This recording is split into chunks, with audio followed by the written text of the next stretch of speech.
신명기 31장 24절부터 30절 말씀 마음을 집중하시고 함께 읽어봅니다.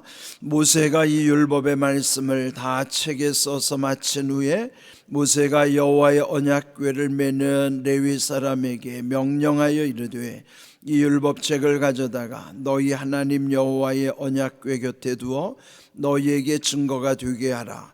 내가 너희의 반역함과 목이 곧은 것을 아나니 오늘 내가 살아서 너희와 함께 있어도 너희가 여호와를 거역하였거든 하물며 내가 죽은 후의 일이랴. 너희 지파 모든 장로와 관리들을 내 앞에 모으라. 내가 이 말씀을 그들의 귀에 들려주고 그들에게 하늘과 땅을 증거로 삼으리라. 내가 알거니와 내가 죽은 후에 너희가 스스로 부패하여 내가 너희에게 명령한 길에 떠나 여호와의 목전에 악을 행하여 너희의 손으로 하는 일로 그를 경노하게 하므로 너희가 후일에 재앙을 당하리라 하니라. 그리고 모세가 이스라엘 총회에 이 노래의 말씀을 끝까지 읽어 들리니라. 아멘. 가나안에 들어가지 못하는 모세가 그 다음 세대들의 앞날을 보면서 심히 우려하고 염려하는 내용이 이제 앞으로도 계속 나옵니다.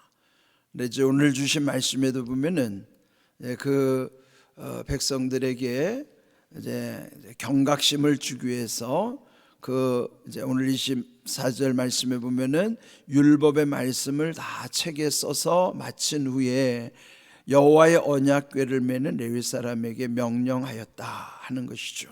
그리고 명령하기를 이 율법책을 가져다가 너희 하나님 여호와의 언약궤 곁에 두어 너희에게 증거가 되게 하라. 성경에 보면은 증거에 관한 말씀이 많이 나오죠. 또 하나님도 오늘 우리에게 증거에 대해서도 강조하십니다. 히브리서 11장을 1절을 보시면은 믿음은 바라는 것들의 실상이요 보이지 않는 것들의 증거라고 말씀하시는 거예요. 그러니까 오늘날 우리에게 증거로 삼으신 것은 믿음을 증거로 삼는 것이죠. 우리의 믿음이라는 것은 막연하게 보면은 아무것도 아닌 것 같지만은 하나님이 우리에게 원하시는 믿음은 확실한 증거예요. 그러니까 보이지 않는 것들의 증거가 우리 믿음 속에 있고 우리가 바라는 것들의 실제 상황이 믿음 속에 들어있는 거예요. 그러니까 여러분의 믿음 속에는 바라는 게 뭐예요? 그건 기도가 될 수도 있고 앞으로 이루어지는 것, 소망에 관한 것이 있는데 그것은 실제 상황이 지금 내 믿음 속에 있어야 되는 거예요. 그리고 보이지 않지만 그 우리의 믿음 속에서 하나님은 다 보고 계시는 거예요. 그래서 하나님은 우리의 믿음을 통해서 증거로 삼는 것이죠. 그러니까 우리는 믿음이 막연한 것인데 막연하게 여기기 쉬운데 하나님은 믿음 속에서 다 보고 계시는 거예요. 오늘 여러분이 이 새벽에 나오실 수 있는 것도 여러분은 막연하게 느끼지 모르지만은 하나님은 믿음의 증거로 삼으시는 겁니다.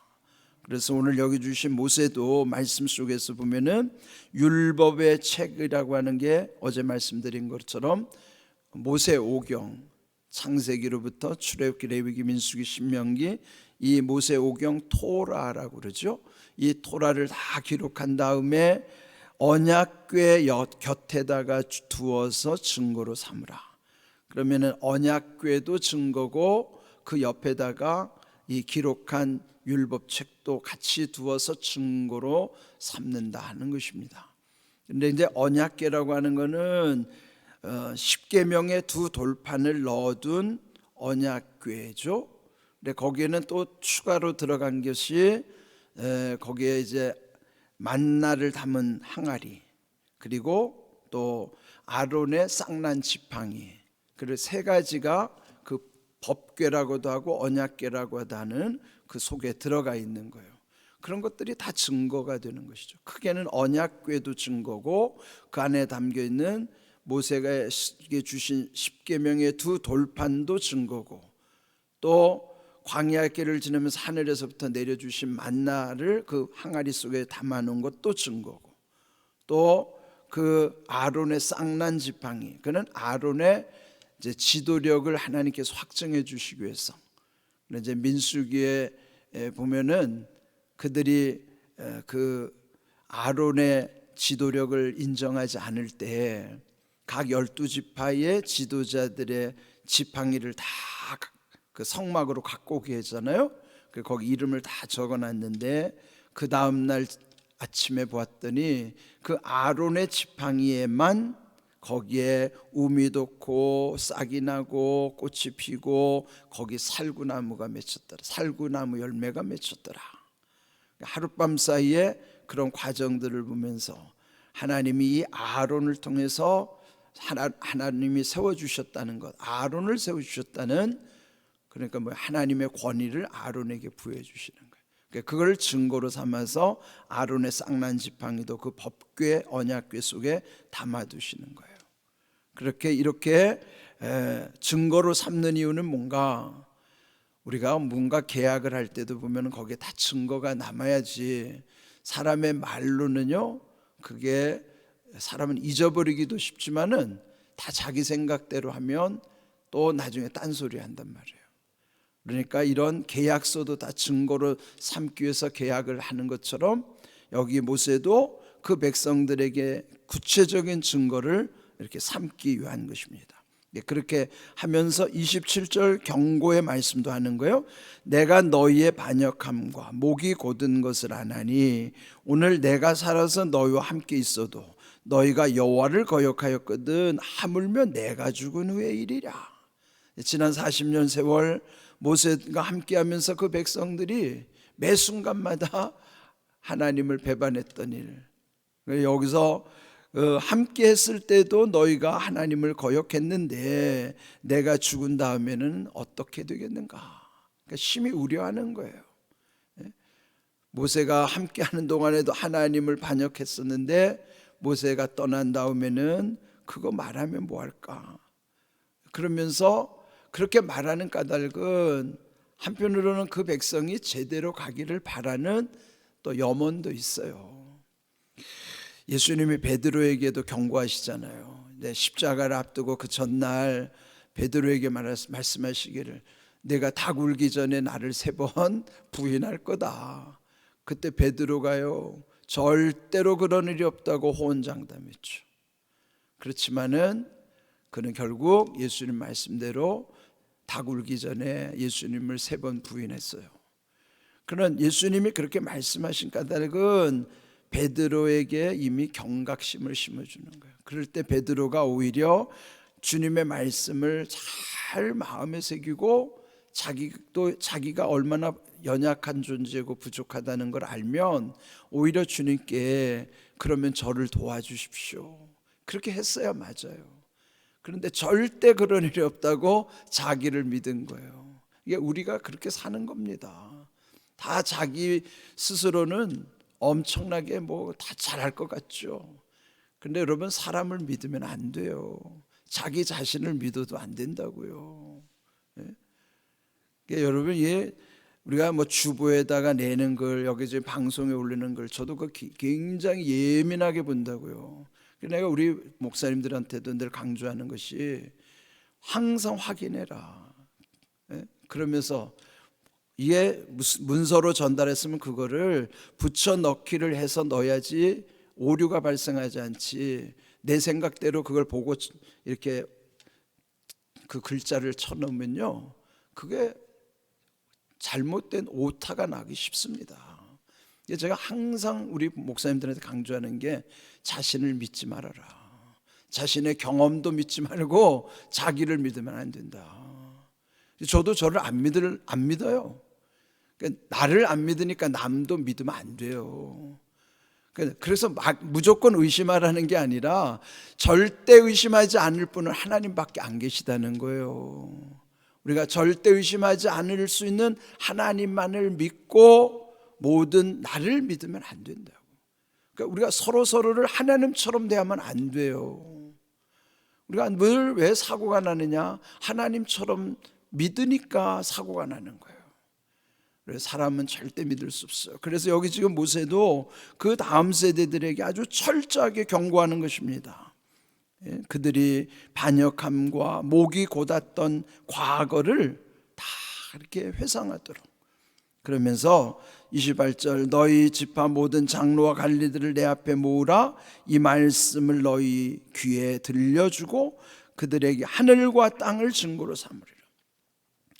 그러니까 하늘과 땅을 증거로 삼다는 것은 거기서 들었던 사람들은 이제 얼마 안 있으면 다 죽어갈 것이고, 그런데 하늘과 땅은 다 듣고 있잖아요. 그래서 하늘과 땅을도 증거로 삼아서 이들에게 이제 그 바르게 갈 수 있도록 하는 것입니다.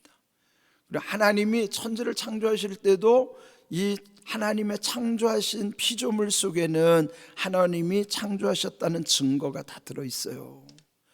어제 말씀드린 것처럼 자연계시라고 하는 것은 이 자연 속에 하나님이 그 당신의 그런 흔적을 담으셨기 때문에 자연계시 속에서도 하나님을 만날 수가 있어요. 우리 주변에서 보면 일단 전도하지도 않았는데 스스로 깨우치고 나오는 사람들이 있어요. 그런 사람들은 자연계시 속에서 하나님을 발견하는 거예요. 요즘은 용화무당도 이따금 보면 전도하더라고요. 당신은 교회 가야 됩니다. 그런 용화무당도요, 자연의 계시 속에서 하나님을 인정하는 거예요. 무당이 전도하는 시대란 말이죠. 그래 요즘은 요즘 유튜브를 보니까 어떤 분이 그래요. 뭐 법땡땡 스님이 무슨 강연하는데 거기에 무슨 법륜 스님인가? 그분이 강의하는데 기독교인들이 그렇게 많이 간다네요. 뭐 무슨 권사도 있고 뭐 그런데 기독교인들이 거기 가서 스님 앞에 상담을 한대요. 근데 그분이 하는 얘기가 거기서도 또 성경 얘기를 해준다네요. 복음을 전한대요, 그 양반이. 내가 그걸 보고서 하나님은 단순히 이 교회가 지금 역할을 제대로 못하니까 무당을 통해서 스님을 통해서 이렇게 복음이 전해지도록 하고 그들을 통해서도 교회 오게 만들더란 말이에요. 그러니까 이 마지막 때가 얼마나 이게 정말 혼란스러운 시대예요. 전도는 교회만 하는 게 아니더라 말이지. 그리고 이게 뭐예요? 이런 자연계시 속에서도 하나님의 음성을 듣고 오는 사람들이 있어요. 그러니까 우리가 방심하면 안 되고 교회가 자만하면 안 돼요. 혼자 전도하는 것처럼. 오늘날 교회가 왜 전도에 실패하는가? 자기 교회 유지하려는 차원에서 그 정도 수준에서 전도하니까 문제가 생기는 거예요. 우리가 교회 유지 차원에서 전도하면 안 됩니다. 하나님의 나라를 위해서, 하나님의 영광을 위해서 전도해야지. 우리 공화교회 유지 차원에서 우리 교회 뭐 조금 사람 더 많아지고 그거 자랑하고 뭐 그거 위해서 우리가 전도하면 하나님도 기뻐하시지 않아요. 본질을 놓치면 안 됩니다. 그래서 우리 항상 이렇게 증거로 삼으시는 게 이 자연계시 속에서도 하나님이 증거를 담아주셨고 가장 확실한 증거는 말씀 속에 있습니다. 그 다음에 여기서 보면 언약궤 그 안에 들어있는 내용물뿐만 아니라 모세가 쓴 율법책들, 그리고 더 중요한 것은 하늘과 땅으로 증거를 삼을 것이다 하는 것입니다. 29절 내가 알거니와 내가 죽은 후에 너희가 스스로 부패하여 내가 너희에게 명령한 길을 떠나 여호와의 목전에 악을 행하여 너희의 손으로 하는 일로 그를 경노하게 함으로 너희가 후일에 재앙을 당하리라. 이게 얼마나 무서운 경고예요. 결국은 그들이 하나님을 잊어버리고 하나님을 떠나면 재앙을 당할 것이라는 것을 또 그렇게 되었다는 것이죠. 결국 우리가 성경을 통해서 확인하는 것은 이렇게 됐단 말이에요. 그러면 오늘 우리는 어떻게 해야 되겠습니까? 더 겸손히 말씀을 우리의 마음에 늘 새기면서 날마다 말씀의 영이 우리 심령에 흐르도록 해야만 우리도 살아갈 수 있어요. 날마다 말씀의 영이 내 심령에 흐르지 않으면 무너집니다. 우리가 새벽마다 이렇게 주님 앞에 나오는 것이 얼마나 귀한 일이에요. 말씀의 영이 내 심령에 흐른다는 것이 하나님이 나를 지키고 계시는 거예요. 나를 세우시고 또 이 말씀의 영이 우리 가운데 증거가 되어야 되는 거예요.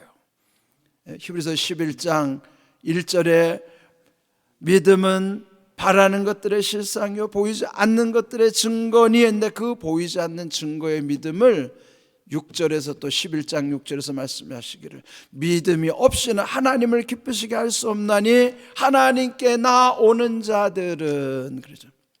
그러면 믿음의 확실한 증거는 뭐예요? 하나님께 나오는 게 믿음의 확실한 증거예요. 하나님께 나오지도 않으면서 믿는다고 하는 것은 그거는 온전한 믿음이 아닙니다. 왜요? 11장 6절 말씀하시잖아요.